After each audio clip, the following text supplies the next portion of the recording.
لک الحمد یا اللہ الصلاۃ والسلام علیک یا رسول اللہ اما بعد۔ سلسلہ ہے تذکرہ اسلاف کا۔ اس مبارک بابرکت سلسلے میں ہم اپنے اسلاف کا ذکر خیر، ان کے یوم ولادت اور عرس کی تاریخوں پر کرنے کی سعادتیں حاصل کرتے ہیں۔ آج جس عظیم الشان شخصیت کا ہم ذکر خیر کرنے جا رہے ہیں وہ ہیں شیخ المشائخ احسن العلماء سراج الاصفیاء حضرت سید شاہ مصطفیٰ حیدر حسن میاں علیہ رحمہ۔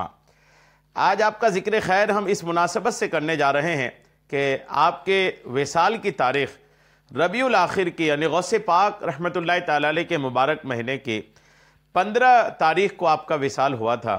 آج آپ کے وصال کی تاریخ پر آپ کی بارگاہ میں عقیدت کے نذرانے پیش کرتے ہوئے، خراج عقیدت پیش کرتے ہوئے یہ بیان ہم آپ تک پہنچانے کی سعادتیں حاصل کر رہے ہیں۔ آپ سے عرض ہے کہ توجہ کے ساتھ آپ پورا بیان سماعت کرنے کی سعادتیں حاصل کیجئے کہ بزرگان دین کا تذکرہ، اولیاء کرام کا ذکر خیر ہمارے لیے توشہ آخرت ہے اور اس میں سیکھنے کو بہت کچھ الحمدللہ ملتا ہے۔ حضرت مولانا احسن میاں صاحب قبلہ رحمۃ اللہ تعالی علیہ، آپ کا وصال دل کی بیماری کے سبب 11 ستمبر 1995 عیسوی 15 ربیع الثانی 1416 ہجری کو دہلی کے جے پی پنت ہسپتال میں رات کو 8:50 پر ہوا۔ جنازہ شریف مارارہ شریف لایا گیا۔ آپ کا مزار مبارک اپنے نانا، ماموں اور بھائی کے پاس ہے۔ انتقال سے پہلے آپ نے دنیا سے جانے کے کھلے اشارے فرما دیے تھے۔ اپنے صاحبزادوں سے مسکرا کر کے فرمایا، ہم چلے پیا کے دیس۔ حضرت امین ملت سے غوث پاک کی شان میں منقبت سنی اور اشارے سے پوچھا، انہیں جانتے ہو؟ گویا کہ سرکار غوث اعظم الحمدللہ اللہ کی رحمت سے وہاں تشریف رکھے ہوں۔ حضرت شرف ملت سے تلاوت قرآن پاک سماعت فرمائی، یعنی سنی، اور حضرت رفیق ملت سے فرمایا کہ مسلک اعلیٰ حضرت پر مضبوطی سے قائم رہنا۔ اپنے خادم خاص سے چہرے پر پانی لگوایا، جو کہ وصال کی سنت ہے۔ خود کو سیدھا کیا، نیت باندھی اور یا اللہ، یا رحمان، یا رحیم کہتے ہوئے اپنے حقیقی مالک سے جا ملے اور حقیقی مالک کے حضور حاضر ہوئے۔ ظاہری زندگی میں اور وصال کے بعد بھی سینکڑوں کرامتیں ان کی ذات مبارکہ سے ظاہر ہوئیں۔ سب سے بڑی کرامت آپ کی تو یہ ہے کہ پورے خانقاہی نظام کو اپنی ذات مبارک سے تصوف کے رنگ میں رنگ دیا۔ ساتھ ہی قوم کی کامیابی کے لیے دنیاوی تعلیم کا خواب جامعۃ البرکات کی شکل میں دیکھا، جس کو آپ کے لائق فائق صاحب زادگان نے الحمدللہ پورا کیا۔ آپ کے خلفاء میں صاحبزادگان کے علاوہ اپنے وقت کی عظیم شخصیتوں کا نام آتا ہے۔ چند ایک نام یہ ہیں: حضرت سید شاہ ضیاء الدین ترمذی کالپی شریف، حضرت مفتی محمد اختر رضا خان صاحب ازہری، حضرت مولانا سبحان رضا خان صاحب سبحانی میاں، حضرت مولانا جمال رضا خان صاحب، حضرت مفتی خلیل احمد برکاتی صاحب، حضرت مفتی محمد شریف الحق امجدی، حضرت صوفی نظام الدین صاحب، مفتی جلال الدین احمد امجدی، بحر العلوم مفتی محمد عبد المنان صاحب اعظمی، مولانا غلام ربانی فائق، مولانا رجب علی نان پاروی صاحب وغیرہ ہم الحمدللہ قابل تذکرہ شخصیات ہیں۔ ذکر خیر ہم لوگ سن رہے ہیں الحمدللہ۔ حضرت حضور تاج الشریعہ کے آپ الحمدللہ مرشد اجازت بھی ہیں۔ آپ کا ذکر خیر ہم سب سننے کی سعادتیں حاصل کر رہے ہیں۔ آپ کے ذکر میں آج ہمارا جو موضوع ہے وہ ہے آپ سے کرامات کا ظہور، جو آپ سے کرامتوں کا ظہور ہوا تھا۔ آئیے ان کچھ کرامتوں کو سننے کی سعادتیں حاصل کرتے ہیں۔ یاد حسن نامی ایک کتاب ابھی میرے پاس ہے، اور یہ کتاب الحمدللہ سید محمد اشرف صاحب قبلہ نے تحریر فرمایا ہے۔ اس کتاب کے صفحہ نمبر 138 پر حضرت لکھتے ہیں کہ ان کی کرامات کا ذکر کروں تو ایک دفتر، ایک آفس، ایک بہت بڑی جگہ جو ہے وہ ناکافی ہوگی، لیکن خانوادہ برکات کے صاحبزادگان اپنے بزرگوں کی کرامات کا بیان عموماً نہیں کرتے۔ ان کے ہزارہا مریدان کی ہزارہا مرید ان کی آنکھوں دیکھی کرامات بتانے کے لیے بے فضلہ ہی تعالیٰ زندہ ہیں۔ ان کے ایک چاہنے والے برادرم عبد الواحد نور محمد قادری برکاتی گونڈلوی کا تحریری بیان من و ان نقل کرتا ہوں، آئیے آپ توجہ سے سنیے۔ کہتے ہیں ایک آپ کا مرید حضور احسن العلماء کے ایک مرید کہتے ہیں کہ میری عمر قریب 7 یا 8 سال رہی ہوگی، برابر یاد نہیں، زیادہ سے زیادہ 9 ہوگی۔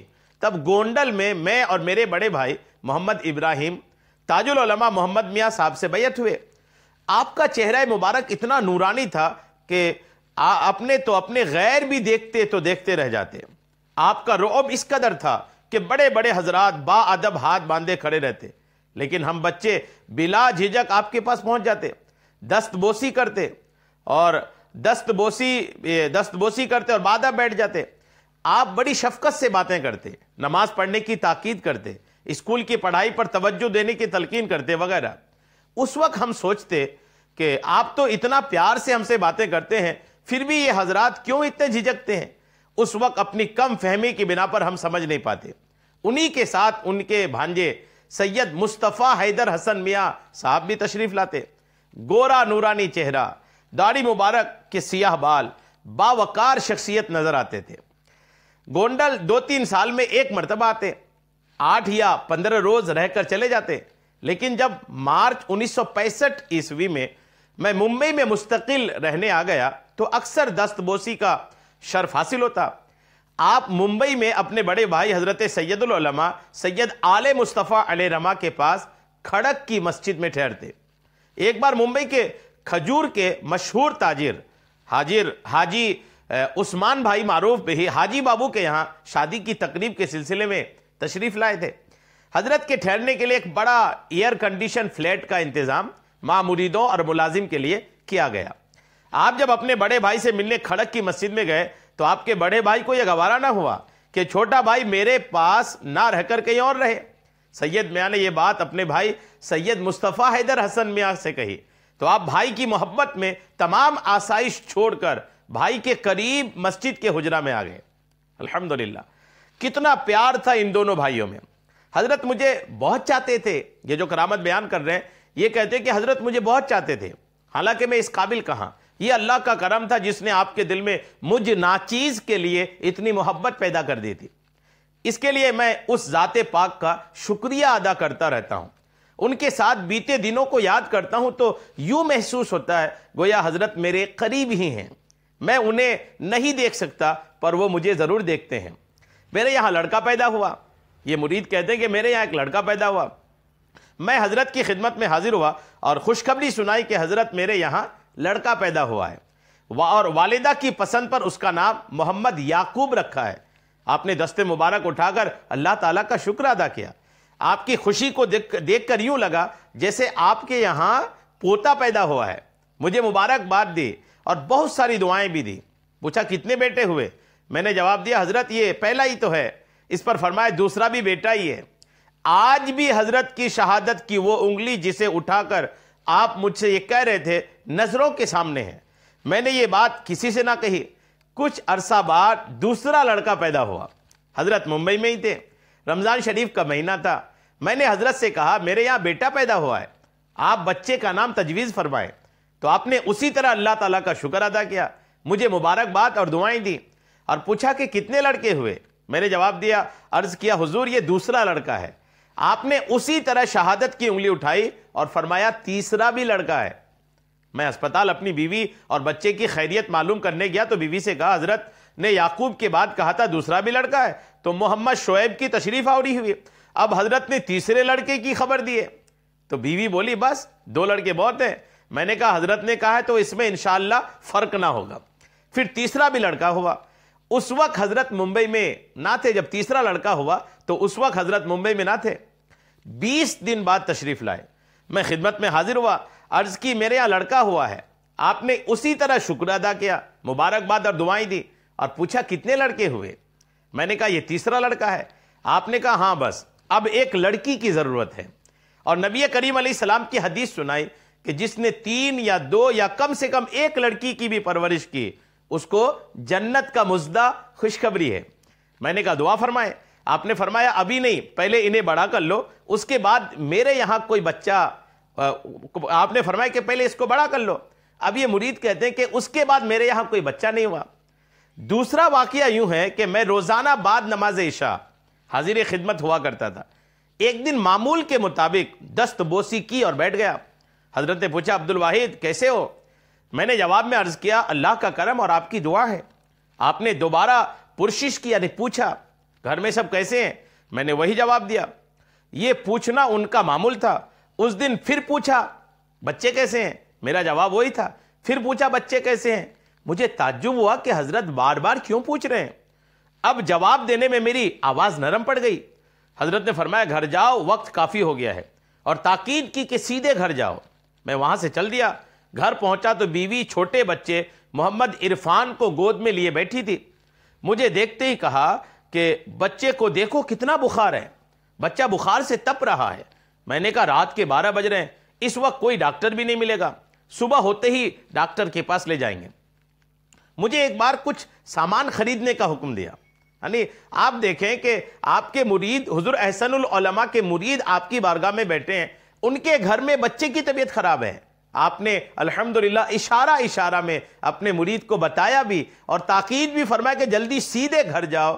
سارا کچھ کلیئر کر دیا الحمدللہ کہ آپ گھر جاؤ، آپ کے بچے کی طبیعت خراب ہے۔ اور پہلی کرامت آپ نے سنی، پہلا بیٹا ہوا، دوسرے بیٹے کی بشارت دی، تیسرے بیٹے کی بشارت دی۔ یعنی ماں کے پیٹ میں کیا ہے، آنے والا یہ بچہ آیا، اس کے بعد کون سا بچہ آئے گا، لڑکا ہوگا کہ لڑکی ہوگی۔ الحمدللہ حضور احسن العلماء پہلے سے ہی اپنے مرید سے ارشاد فرما رہے ہیں۔ کیا شان ہے اللہ والوں کی۔ یہی آپ کے ایک مرید عبد الواحد صاحب کہتے ہیں کہ مجھے ایک بار کچھ سامان خریدنے کا حکم دیا، فرمایا بہت ضروری نہیں ہے، جب بھی فرصت ملے لا کر دے دینا، عشاء بعد تو آتے ہی ہو۔ میں نے صبح کو وہ چیزیں لا کر پیش کر دی، ساتھ ہی بقایا رقم 37 روپے 25 پیسے بھی دینے تھے، پر جیب میں 54 نہ تھی، تو میں نے 58 رکھ دی اور حضرت کو حساب پیش کر دیا۔ آپ نے سرسری طور پر پرچی دیکھی کہ کیا کیا منگوایا تھا، پھر ٹوٹل پر نظر پڑی تو فرمایا مجھے 54 تمہیں دینی ہے۔ میں نے کہا حضرت رہنے دیں، 54 کی کیا بات ہے؟